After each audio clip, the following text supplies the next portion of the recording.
My journey today to finding my roots is all about milk kéfir. Milk kéfir is a fermented dairy that originated in the Caucasus Mountains in, I think, Eastern Europe, Western Asia. My geography may not be right there, but the Caucasus Mountains, wherever they may be. And I'm going to show you, I've already got a gallon mixed up here, so I'm going to just readjust my camera to show you what we've got going on here. Here I've got 1 gallon of gorgeous, locally sourced, organic raw milk. And I added my milk kéfir grains to this milk last night, and it's been 24 hours, which is my typical time of letting these ferment. Regardless of what my milk looks like at 24 hours, I usually go ahead and strain it. And you can see, well, it's kind of hard to see from the side, but I'm going to take you up close from the top and show you what it looks like from above. This is a Fido jar. It's more than a gallon. It's probably a gallon, and it's a Italian made jar, so it's measured in milliliters, but this is a gallon of the milk, so whatever that extra space is. But I cover the jar with something breathable. I happen to use a coffee filter with a rubber band around it, and I'll just fold this up, set it to the side, and I'll use it again next time. But I'm going to show you from the top what this looks like, and then we're going to strain it out. That's what the milk kéfir grains look like from the top. That's not all grains. Some of that is cream, because this milk that I get is so thick, probably at least 1/3 of it is heavy cream. And I just mix it all up and enjoy all of that cream as part of my diet. I have strained it off and made butter, but for the milk kéfir, I like to mix it in. And I like to mix the grains in because it kind of gets that cream off of them and makes them easier to strain. What you're looking at now is in my sink, I've got a really large stainless steel bowl. It's probably about 7 or 8 quarts. And I've got my colander in there so I can strain the milk out, and you'll see what's left over after we strain it.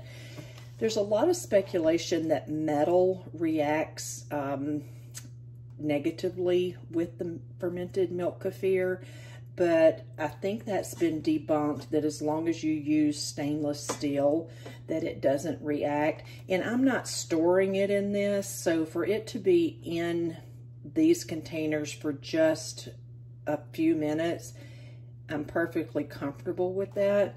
So let's get the jar of milk and get it dumped in there.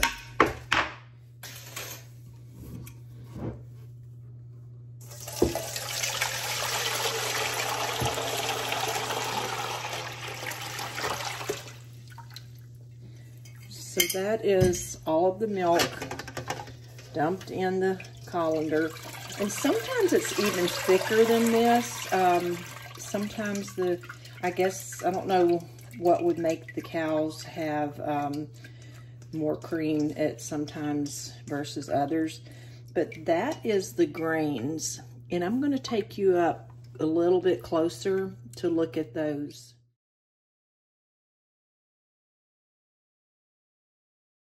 My next step is to pour the milk kéfir into this large 1 gallon jar. And the reason I don't put it back in that Fido jar is because that one doesn't fit in my refrigerator. It's so big. So let's get this poured in here.